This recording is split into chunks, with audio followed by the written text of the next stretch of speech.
En las tierras altas de Etiopía, donde mesetas volcánicas se elevan más de 2000 metros sobre el nivel del mar y los monasterios ortodoxos se aferran a acantilados como nidos de águilas, se preservó durante siglos un texto que el resto del mundo cristiano había olvidado casi completamente. En bibliotecas de iglesias excavadas en roca viva, envueltos en telas protectoras, manuscritos en ge'ez, la antigua lengua litúrgica etíope, contenían palabras atribuidas a Enoc, el séptimo patriarca desde Adán, el hombre que según Génesis capítulo 5 caminó con Dios y luego desapareció porque Dios se lo llevó, sin experimentar muerte ordinaria. Este texto, conocido como el primer libro de Enoc, o simplemente el libro de Enoc, ocupaba lugar de honor en el canon bíblico etíope, leído en liturgias, citado en sermones, considerado escritura sagrada con autoridad equivalente a los libros que el resto del cristianismo reconocía como canónicos. Pero para las iglesias de Roma, Constantinopla, Alejandría, Antioquía y eventualmente para las comunidades protestantes que surgieron en el siglo XVI, este libro era apócrifo, excluido del canon, preservado solo en fragmentos y referencias en obras de padres de la Iglesia que lo habían conocido siglos antes. El redescubrimiento del libro de Enoc completo por el mundo occidental ocurrió de manera dramática en 1773, cuando James Bruce, explorador escocés que había viajado a Etiopía buscando las fuentes del Nilo Azul, regresó a Europa trayendo consigo 3 manuscritos completos del texto en ge'ez. Bruce había pasado años en Etiopía, había ganado confianza de autoridades eclesiásticas y había obtenido estos manuscritos como regalos preciosos. Cuando los presentó en círculos académicos europeos, causaron sensación.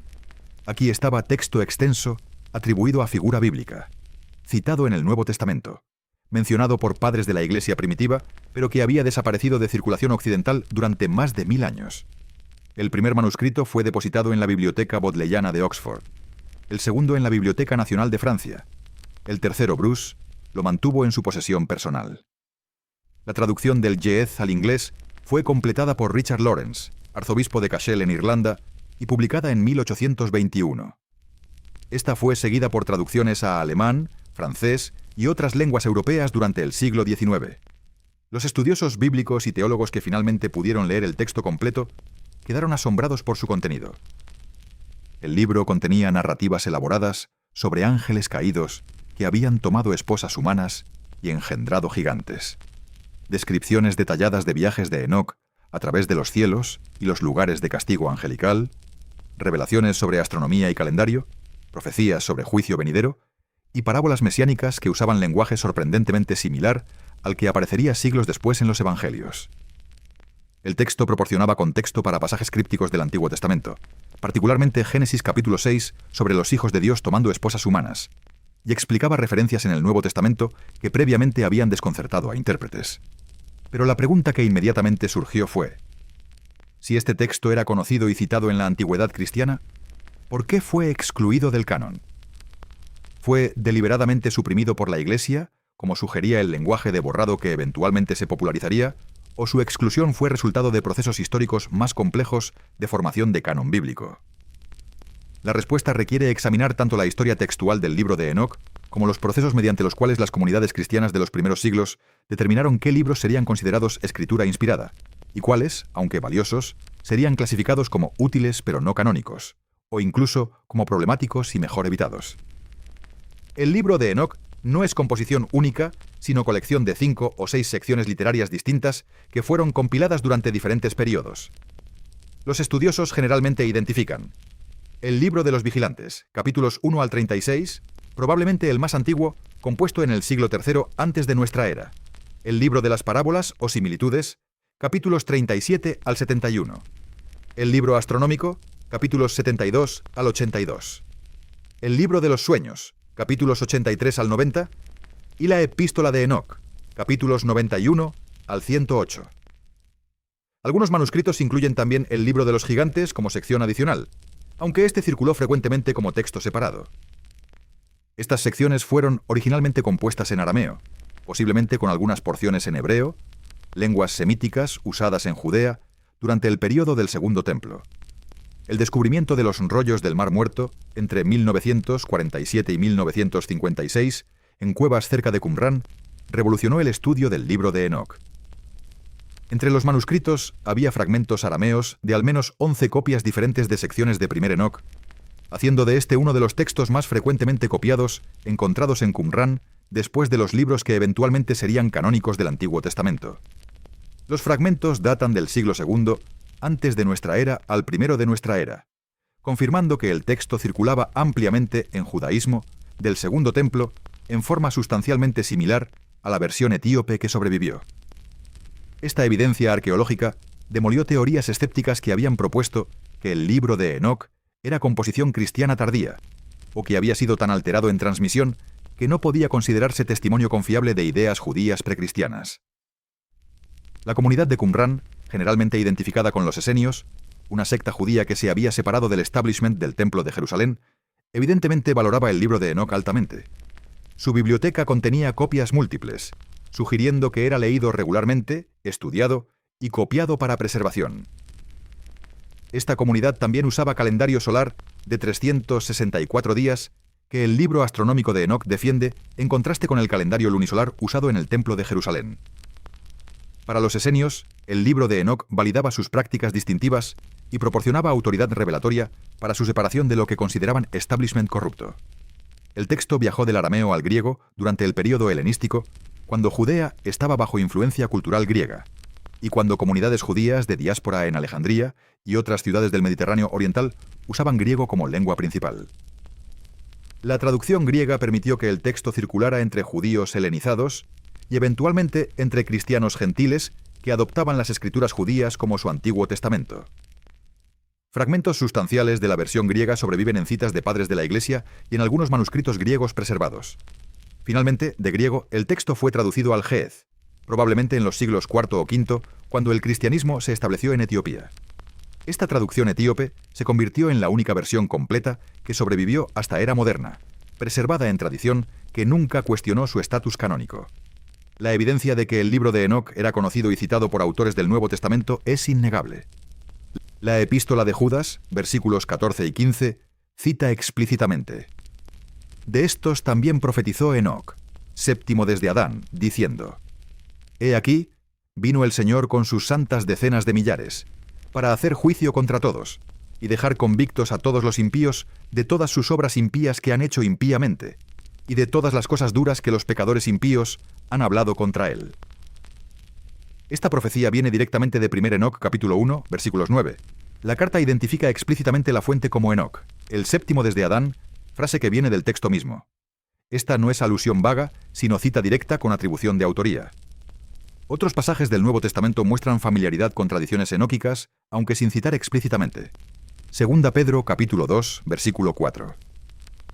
Menciona ángeles que pecaron, siendo arrojados al tártaro y reservados en cadenas de oscuridad hasta el juicio, lenguaje que refleja la narrativa de los vigilantes siendo aprisionados.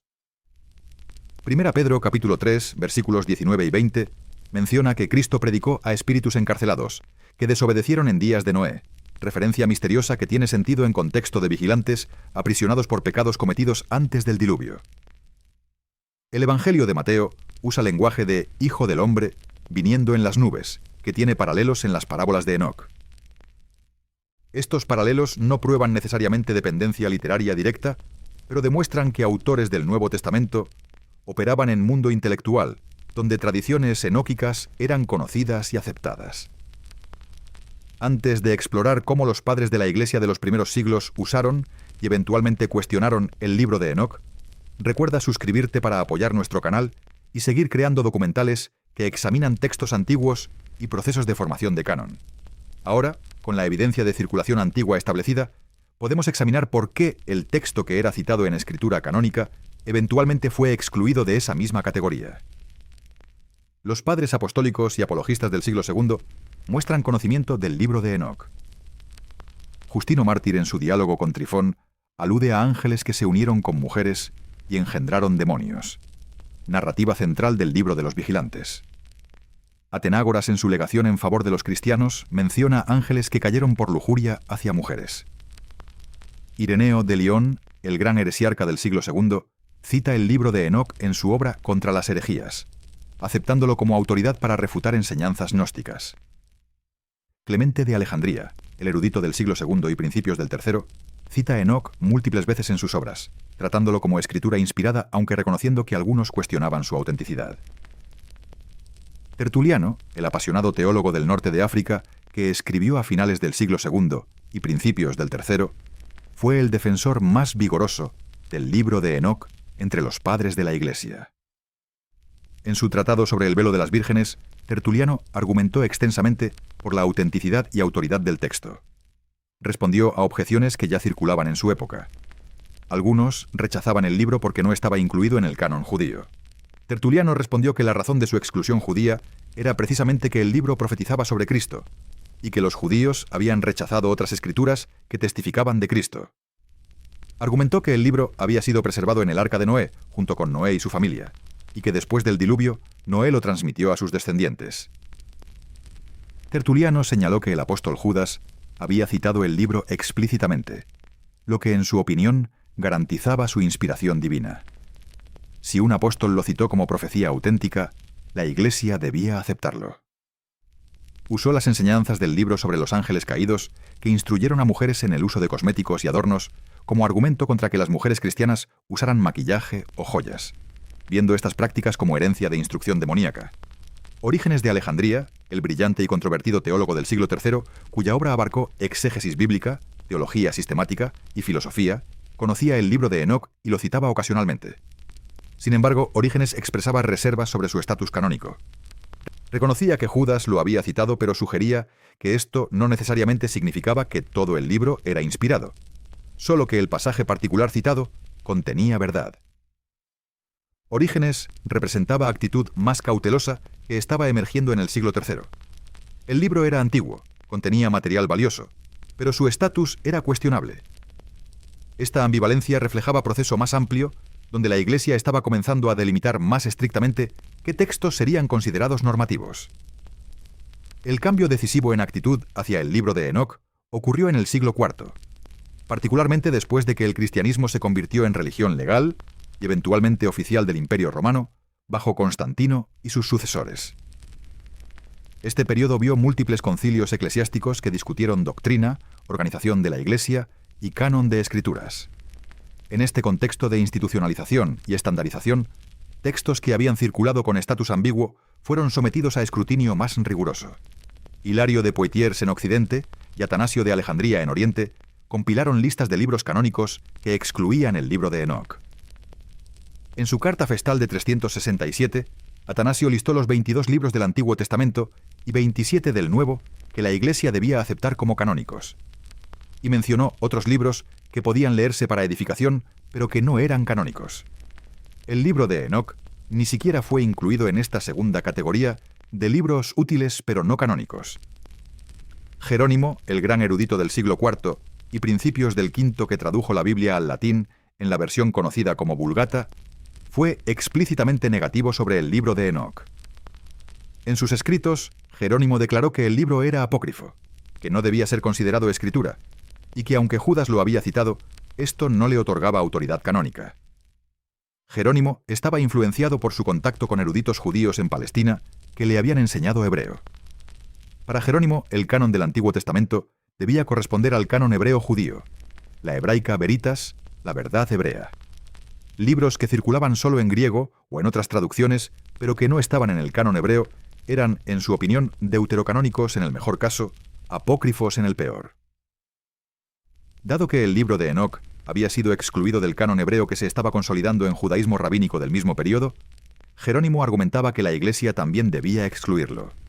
Agustín de Hipona, cuya influencia en teología occidental es difícil de sobreestimar, selló el destino del libro de Enoc en Occidente latino. En su obra La ciudad de Dios, Agustín discutió el libro explícitamente. Reconoció su antigüedad y que algunos lo atribuían a Enoc el patriarca, pero expresó escepticismo sobre esta atribución. Agustín argumentó que debido a su extrema antigüedad, era poco probable que hubiera sido preservado a través del diluvio. Aunque Tertuliano había argumentado que fue preservado en el arca, Agustín consideraba esto especulación sin fundamento. Más importante, Agustín notó que el libro no era aceptado por judíos ni por la mayoría de iglesias, y que su exclusión del canon debía respetarse. Agustín también promovió activamente la interpretación alternativa de Génesis capítulo 6, donde los hijos de Dios eran descendientes de Set, no ángeles, interpretación que hacía innecesaria y problemática la elaborada angelología del libro de Enoc. Las razones para la exclusión del libro de Enoc fueron múltiples y acumulativas. Primera, cuestiones de autoría y autenticidad. Aunque el texto era atribuido a Enoc, quien según Génesis había vivido antes del diluvio, era evidente para lectores críticos que el libro contenía referencias a eventos posteriores, que estaba escrito en arameo, lengua que no existía en época antediluviana, y que su teología reflejaba desarrollos del período del Segundo Templo. La pseudoepigrafía, atribuir texto a figura antigua para darle autoridad, era práctica común en literatura apocalíptica judía, pero esto creaba incomodidad sobre aceptar el texto como genuinamente inspirado si su atribución era ficción piadosa. Segunda, el contenido mitológico del libro era considerado por muchos como demasiado elaborado, demasiado cercano a mitologías paganas. La narrativa de ángeles teniendo relaciones sexuales con mujeres humanas y engendrando gigantes, aunque basada en Génesis 6, era desarrollada con detalle que algunos teólogos consideraban inapropiado. La idea de ángeles, seres espirituales, capaces de relaciones sexuales físicas, planteaba problemas teológicos. Jesús había declarado que en la resurrección las personas no se casan, sino que son como ángeles, lo que se interpretaba como indicación de que ángeles no tenían sexualidad. Si los ángeles eran puramente espirituales, ¿cómo podrían unirse con mujeres físicas? Esta objeción empujaba a prueba interpretaciones menos literales de Génesis 6, como la promovida por Agustín. Tercera, el uso del libro por grupos considerados heréticos creaba culpa por asociación. Grupos gnósticos habían citado el libro de Enoc, y aunque lo usaban de maneras que la Iglesia rechazaba, la asociación era suficiente para crear sospecha. Los maniqueos, seguidores de Mani, quien había fundado religión sincrética que combinaba elementos de cristianismo, zoroastrismo y budismo, también usaban tradiciones enóquicas. Agustín mismo había sido maniqueo antes de su conversión al cristianismo, y su rechazo del libro de Enoc puede haber sido parcialmente motivado por deseo de distanciarse de su pasado herético.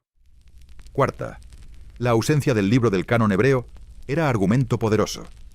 En debates con judíos, los cristianos argumentaban que aceptaban el Antiguo Testamento tal como los judíos lo habían preservado. Si los judíos no aceptaban el libro de Enoc, ¿con qué autoridad podían los cristianos incluirlo? Esta lógica no era perfectamente consistente, dado que los cristianos aceptaban libros deuterocanónicos, como Sabiduría y Macabeos, que tampoco estaban en canon hebreo, pero la preferencia por la hebraica Veritas era fuerte, particularmente en Occidente bajo influencia de Jerónimo. Quinta, consideraciones prácticas de estandarización. A medida que el cristianismo se institucionalizaba, había necesidad de definir claramente qué libros eran escritura para asegurar uniformidad en liturgia, catequesis y formación teológica. Múltiples listas de libros canónicos circulaban en diferentes regiones.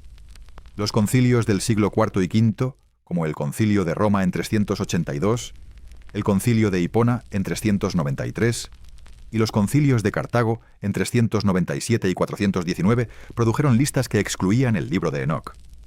Estas decisiones conciliares reflejaban consenso emergente más que imposición autoritaria única, pero su efecto acumulativo fue marginalización del texto en cristianismo mayoritario.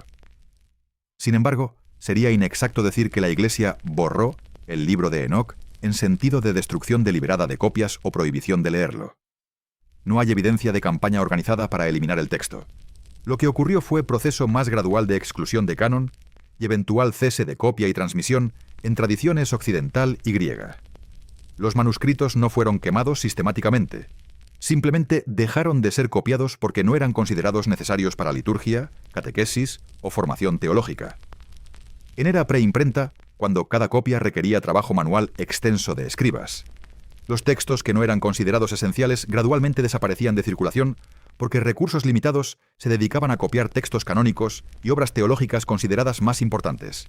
La preservación completa del texto en tradición etíope es testimonio de que la exclusión no fue universal. La Iglesia Ortodoxa etíope, que recibió cristianismo en el siglo IV, desarrolló tradiciones que divergieron de las del Imperio Romano en múltiples aspectos. El aislamiento geográfico, las barreras lingüísticas y eventualmente la expansión del Islam, que cortó conexiones directas con centros cristianos mediterráneos, permitieron que tradiciones etíopes se desarrollaran independientemente.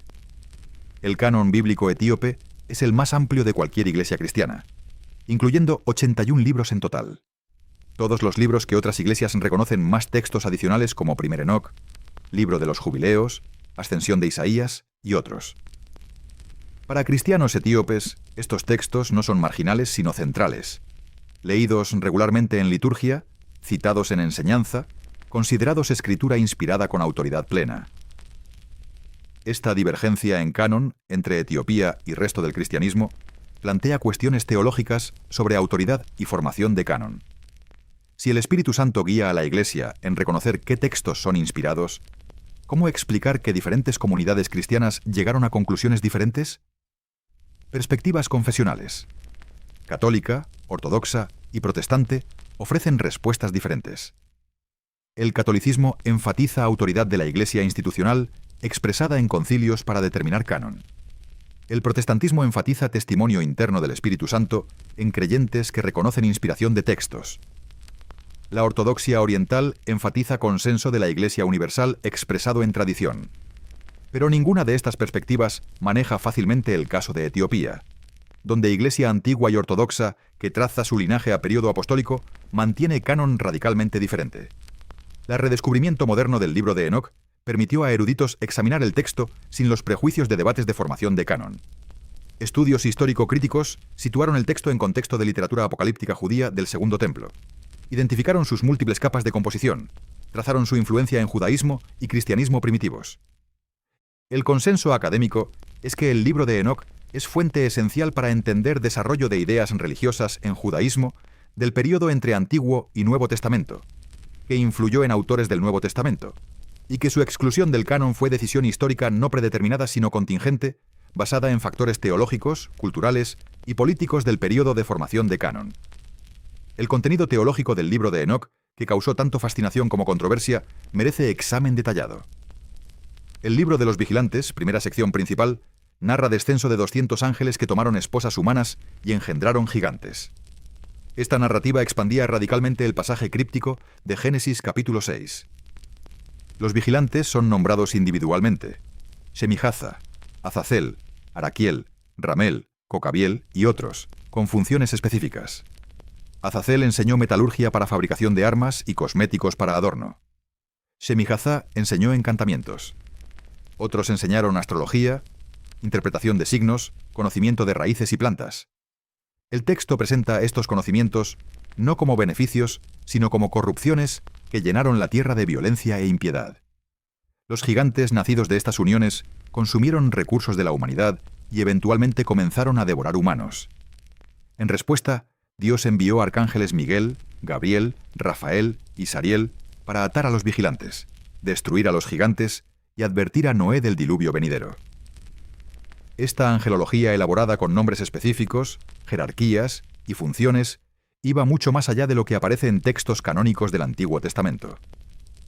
La demonología resultante, donde espíritus de gigantes muertos se convierten en demonios que afligen a la humanidad, proporcionaba etiología completa del mal que era atractiva para comunidades que experimentaban opresión y sufrimiento. Explicaba por qué el mundo estaba lleno de maldad. No era solo resultado de pecado humano, sino de corrupción cósmica introducida por rebelión angelical. Esta explicación distribuía responsabilidad. Los humanos pecaban, pero bajo influencia de fuerzas demoníacas que habían corrompido el orden creado. Esta visión podía ser pastoralmente útil, proporcionando esperanza de que el mal no era omnipotente, sino que estaba bajo juicio divino y destinado a eliminación final. Sin embargo, esta misma angelología planteaba problemas teológicos. Si ángeles podían rebelarse tan masivamente, ¿qué decía esto sobre el orden celestial? Si ángeles podían tener relaciones sexuales con humanas, ¿qué implicaba sobre naturaleza angelical? La tendencia en teología cristiana posterior fue enfatizar naturaleza puramente espiritual de ángeles, lo que hacía difícil mantener literalidad de ángeles tomando esposas. Además, la atribución de tanto mal a ángeles caídos podía verse como disminución de responsabilidad humana. Si los humanos eran víctimas de seducción angelical, ¿eran plenamente responsables de sus pecados? La teología cristiana insistía en libre albedrío humano y responsabilidad moral, lo que requería balance cuidadoso entre reconocer tentación externa y afirmar responsabilidad interna. El libro astronómico, otra sección principal de Primer Enoc, contiene revelaciones sobre movimientos del Sol, Luna y estrellas, y defiende calendario solar de 364 días, dividido en 4 estaciones de 91 días cada una. Este calendario aseguraba que festivales cayeran siempre en los mismos días de la semana, creando regularidad que el calendario lunisolar usado en el Templo de Jerusalén no podía proporcionar. La disputa sobre calendario correcto no era meramente técnica, sino profundamente teológica. El calendario determinaba cuándo se celebraban festivales, cuándo se ofrecían sacrificios, cuándo la adoración era aceptable a Dios. El libro de Enoc presentaba su calendario como revelado por el ángel Uriel, otorgándole autoridad divina. Para comunidades como la de Qumrán, que usaban este calendario y que se habían separado del templo parcialmente por disputas calendáricas, el libro de Enoc validaba su práctica. Sin embargo, para la iglesia cristiana que eventualmente se separó completamente del judaísmo y que desarrolló su propio ciclo litúrgico, centrado en domingo como día de resurrección, las disputas sobre calendario judío se volvieron irrelevantes. El detalle extenso sobre movimientos celestiales en el libro astronómico, aunque fascinante para comunidades judías del Segundo Templo, no tenía aplicación práctica para iglesia gentil. Esta sección del libro, más que otras, perdió relevancia en contexto cristiano, contribuyendo a la impresión de que el texto era particularmente judío, vinculado a preocupaciones del antiguo pacto que el nuevo pacto había trascendido. El libro de las parábolas o similitudes, capítulos 37 al 71, contiene material mesiánico que es simultáneamente el más fascinante y el más problemático. Esta sección presenta figura llamada el elegido, o el Hijo del Hombre, que se sentará en trono de gloria, juzgará a reyes y poderosos, vindicará a justos y establecerá reino de justicia. El lenguaje es sorprendentemente similar al que Jesús usa en Evangelios cuando se identifica como Hijo del Hombre, que vendrá en nubes con gran poder y gloria. Los paralelos son tan cercanos que algunos estudiosos del siglo XIX y principios del XX propusieron que las parábolas eran composición cristiana, interpolación en texto judío más antiguo. Sin embargo, esta teoría enfrentaba dificultad. Si las parábolas eran cristianas, ¿por qué nunca mencionan a Jesús por nombre, su crucifixión o su resurrección? Más problemático para teoría de origen cristiano es que las parábolas están ausentes de los fragmentos de Enoc encontrados en Qumrán, sugiriendo que esta sección fue compuesta más tarde que el resto. La ausencia de las parábolas en Qumrán ha generado debate sobre su fecha de composición. Algunos proponen que fueron compuestas en el siglo I de nuestra era, posiblemente contemporáneas con o incluso posteriores a la composición de los evangelios. Si esto es correcto, las parábolas no habrían influenciado directamente a Jesús o a autores de evangelios, sino que representarían desarrollo paralelo independiente de expectativas mesiánicas usando el lenguaje del Hijo del Hombre, derivado de Daniel capítulo 7. Otros estudiosos argumentan que las parábolas son precristianas, compuestas en el siglo I antes de nuestra era, y que su ausencia en Qumrán es accidente de preservación o refleja que la comunidad de Qumrán no aceptaba esta sección particular. Si las parábolas son precristianas, entonces representan testimonio de expectativas mesiánicas judías que Jesús habría conocido y que informaron su autocomprensión y lenguaje. Para los padres de la Iglesia que conocían las parábolas, el material mesiánico era arma de doble filo. Por un lado, podía usarse apologéticamente para mostrar que expectativas sobre Hijo del Hombre, que juzgaría el mundo, existían en judaísmo antes de Jesús, validando las afirmaciones de Jesús como cumplimiento de profecía. Por otro lado, el texto nunca identificaba explícitamente al Hijo del Hombre con el Mesías, y ciertamente no lo identificaba con Jesús. Esto lo hacía menos útil para apologética cristiana que textos proféticos del Antiguo Testamento canónico que la Iglesia podía interpretar como profecías claras sobre Cristo. La ambigüedad del material mesiánico de las parábolas puede haber contribuido a decisión de no canonizar el texto. Era interesante pero no suficientemente cristológico en sentido explícito. La epístola de Enoc, sección final del libro, contiene enseñanza ética y advertencias escatológicas. Enoc amonesta a sus hijos sobre justicia, advierte sobre juicio venidero de pecadores, bendice a justos y describe señales que precederán al fin. Esta sección tiene tono más homilético, menos narrativo que las secciones anteriores. El contenido ético es generalmente consistente con enseñanza moral de Antiguo y Nuevo Testamento. Enfatiza justicia, condena opresión, advierte contra riquezas adquiridas injustamente, promete vindicación de justos. Esta consonancia con ética bíblica canónica explica por qué algunos padres de la Iglesia citaban estas secciones con aprobación. Contenían enseñanza edificante que reforzaba valores cristianos. Sin embargo, la enseñanza ética sola no era suficiente para garantizar canonicidad, especialmente cuando otras secciones del libro planteaban problemas. El libro de los sueños narra dos visiones que Enoc tuvo. La primera es visión del diluvio venidero, advertencia a Noé. La segunda es alegoría extensa de historia de Israel desde creación hasta juicio final, donde humanos son representados como varios tipos de animales, los justos como toros y ovejas, los malvados como bestias salvajes y aves de rapiña.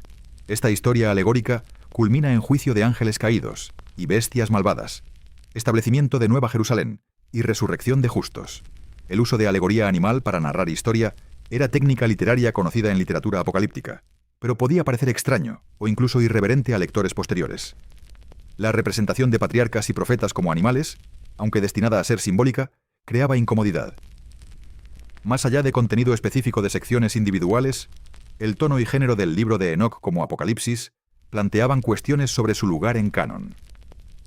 Literatura apocalíptica se caracteriza por revelaciones sobre secretos celestiales, viajes visionarios a cielo e inframundo, simbolismo elaborado, periodización de historia que culmina en juicio final inminente. Daniel y Apocalipsis en canon bíblico son ejemplares de este género, pero el libro de Enoc lleva características apocalípticas a extremos que algunos consideraban excesivos. Los viajes de Enoc a múltiples niveles de cielo, sus descripciones de geografía del inframundo, con lugares específicos de castigo para diferentes categorías de pecadores, su catalogación de fenómenos celestiales, todo contribuía a impresión de que el texto era más curioso que edificante, más especulativo que revelatorio, en sentido que edificara fe. Antes de explorar el impacto del redescubrimiento moderno del libro de Enoc en estudios bíblicos y teología, es importante reconocer que la exclusión del canon no significó que las ideas del libro desaparecieran de cristianismo. La demonología cristiana, con sus jerarquías de demonios, la creencia en Satanás como ángel caído que lidera hueste de demonios, la práctica de exorcismo, todo esto debe tanto al libro de Enoc como a textos canónicos. Nombres como Azazel, que aparecen en Levítico 16 pero sin explicación, reciben contexto completo en el libro de Enoc. La conexión entre Génesis 6 y el diluvio, no obvia en el texto canónico, es explicitada en el libro de Enoc. La esperanza escatológica de juicio final cuando mal será eliminado y justos vindicados, aunque presente en profetas canónicos y en Apocalipsis, es desarrollada con detalle en el libro de Enoc, que influyó en imaginación apocalíptica cristiana. El redescubrimiento del libro de Enoc en 1773 y su traducción en 1821 ocurrieron en momento particularmente significativo en historia de estudios bíblicos. El siglo XIX vio el desarrollo de método histórico crítico que examinaba textos bíblicos con herramientas de crítica literaria, análisis histórico y comparación con otras literaturas antiguas. El libro de Enoc proporcionó ventana esencial al judaísmo del período entre Antiguo y Nuevo Testamento, período del que se tenía relativamente poca información directa. El texto permitió a estudiosos entender mejor cómo ideas sobre ángeles, demonios, mesianismo, resurrección y juicio final se desarrollaron en judaísmo, proporcionando contexto crucial para entender Nuevo Testamento que emergió de este mismo mundo intelectual. La importancia del libro para estudios de Nuevo Testamento es difícil de sobreestimar. El lenguaje del Hijo del Hombre, que Jesús usa extensamente en Evangelios, tiene paralelos cercanos en las parábolas de Enoc. La demonología del Nuevo Testamento, con sus referencias a espíritus inmundos, posesión demoníaca y Satanás como príncipe de demonios, tiene raíces en tradiciones enóquicas sobre espíritus de gigantes muertos. Las referencias en 2 Pedro y Judas a ángeles que pecaron siendo aprisionados son incomprensibles sin conocimiento de tradición de los vigilantes. El entendimiento de estos paralelos transformó estudios del Nuevo Testamento, mostrando que autores operaban dentro de marco de referencia judío apocalíptico, donde el libro de Enoc era texto autoritativo. Para teología cristiana, el redescubrimiento planteaba preguntas sobre relación entre canon y autoridad. Si un texto que había sido excluido del canon había sin embargo influenciado profundamente a autores canónicos del Nuevo Testamento, ¿qué significaba esto para doctrina de canonicidad? Perspectivas conservadoras argumentaban que citas de texto no canónico por autor canónico no otorgaban inspiración a todo el texto citado, solo al pasaje específico citado. Pablo había citado poetas griegos paganos en Hechos 17 sin que esto hiciera sus obras inspiradas. Similarmente, Judas podía citar Enoc sin canonizar el libro entero. Esta posición mantenía distinción clara entre canónico y no canónico. Perspectivas más liberales argumentaban que la distinción entre canónico y no canónico era más fluida de lo que se había reconocido previamente, que el proceso de formación de canon fue complejo y contingente, que textos valiosos fueron excluidos por razones que tenían tanto que ver con política eclesiástica como con contenido teológico. Algunos propusieron expandir el canon para incluir textos como Enoc, o al menos elevarlos a estatus deuterocanónico como útiles para edificación, aunque no normativos para doctrina. Otros argumentaban que el concepto de canon cerrado debía reexaminarse, que la revelación era proceso continuo y que la Iglesia debía estar abierta a reconocer inspiración en textos más allá de límites tradicionales. La Iglesia ortodoxa etíope, para quien estos debates eran irrelevantes, dado que nunca habían excluido el libro, proporcionaba caso de prueba interesante.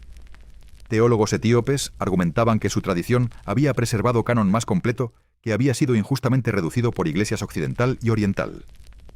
Señalaban que su iglesia tenía continuidad apostólica genuina, que el cristianismo había llegado a Etiopía en el siglo IV a través del obispo Frumentio, que habían preservado prácticas y textos antiguos que otras iglesias habían perdido.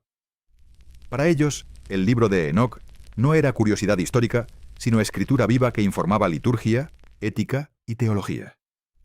Esta perspectiva desafiaba su posición de que la Iglesia universal había alcanzado consenso sobre canon, mostrando que al menos una tradición antigua había mantenido canon diferente durante 15 siglos. En diálogo ecuménico contemporáneo, las diferencias en canon entre tradiciones permanecen como punto de divergencia. Protestantes reconocen 66 libros, católicos 73, incluyendo deuterocanónicos que protestantes llaman apócrifos, ortodoxos orientales reconocen algunos libros adicionales, y etíopes reconocen 81. Estas diferencias reflejan diferentes criterios de canonicidad y diferentes historias de formación de canon. El libro de Enoc, excluido por todos excepto Etiopía, simboliza estas tensiones. Su estatus plantea preguntas sobre si hay canon universal cristiano o si diferentes tradiciones legítimamente pueden reconocer diferentes colecciones de libros como inspirados. La influencia del libro de Enoc en cultura popular moderna ha sido significativa.